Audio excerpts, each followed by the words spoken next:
Hi, I'm Latasha Ann Blackman, and we are at the 2016 GANSPA Award Show. And we are honored to have our winner. I had to take a pause because she just gave a speech and it was from the heart.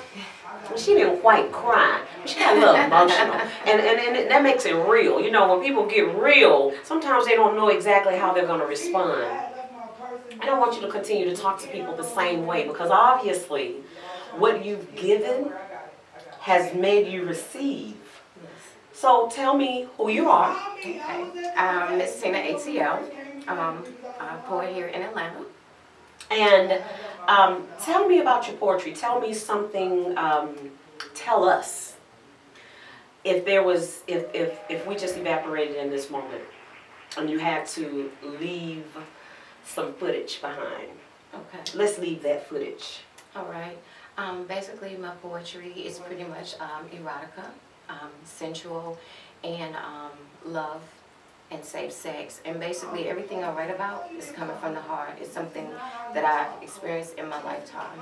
Okay. And it can be on any of those levels. So when I'm talking to anybody, I'm actually giving up the personal side of me. I'm just open up the world to me and my experiences. So That's right. It's a lot, but yeah. So I would venture to say that this award that you hold in your hand, it represents a fraction of the greatness that's within. With that being said, through all of that stuff, you now understand that it was for a purpose. You probably knew that way before the award. But even at this moment, I'm still feeling from you. Like, you're a little tight like me, but you're giving off heat. Like, I can tell, like, while you were on stage, you were truly appreciative. And I have to bring up Georgia Me. What was the poem? Okay, that poem was actually called Love and Dicks. Okay. So it's just basically, you want me to go ahead and talk about it? Yes. Okay. Basically, it was talking about all the different dicks, penises I've encountered in my life, seen and experienced, pretty much. Okay. That's pretty much it. Now, you know what, come on, you can't talk about dicks and then make it sound like you're talking about a piece of corn. Right. No, we ain't got to get into the details of the dicks, but we will say this.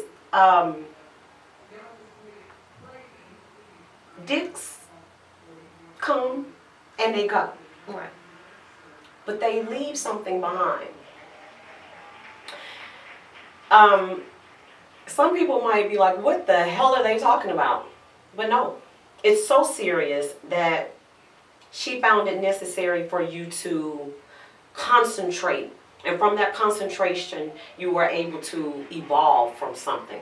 Right. From something. Maybe a place that you were, I don't want to say complacent, but you moved on from that place. Where are you going? I'm going to a place where I am completely in love with myself, and whoever encounters with me, come along with me. That's right. So you freed yourself to be able to be loved. Maybe it sounds like at some point those dicks were a boundary. No, I'm sorry. They were, yeah, a boundary that you couldn't quite expand yourself from. Right. So when you say erotica, when you speak, what you've spoken about thus far almost seems like a place of pain. But when I hear erotica, I hear something that may be freer than that. So let's talk about that side. We know that you were in captivity at some point, but you've been set free. Tell me about that freedom. Once I actually learned to love God, I ended up loving myself again. That's right. And when I started loving myself, I was able to love others. That's and right. then actually, I even found a man. Okay. Where he found me. That's right. And we in love. So it's like more of my poetry now is coming a little bit deeper, and I'm experiencing more of what real true love really is. The side where, you know, you hear people talk about it in a fairy tale. Do it really exist? That's right. It does, That's and right. I'm experiencing it. So he makes you listen and feel differently. Yes. Even stuff that you've heard. I want to say it like this. I've had an experience, and I believe we share this experience, where let's say it was a beautiful love song, but when he came along, you heard that song 1,000 times, but now it means something to you. So I guess my last question would be, if you were to leave at this moment, what is it that you want to leave behind? If you give us a spoken word from your chronicles, what is it that you would want us, if this was to say, this is your last verbal, your last, for what you exist for? What would it be? What do you want us to know? What do you want us to hear? What do you want us to feel? What is the most intimate part of you that you want to give us today? Basically, most intimate, I would say just be real. That's right. Be real. So the truth sets you free. Truth sets you free. Truth sets you free. And so tell us one more time, you are? I am Miss Tina ATL.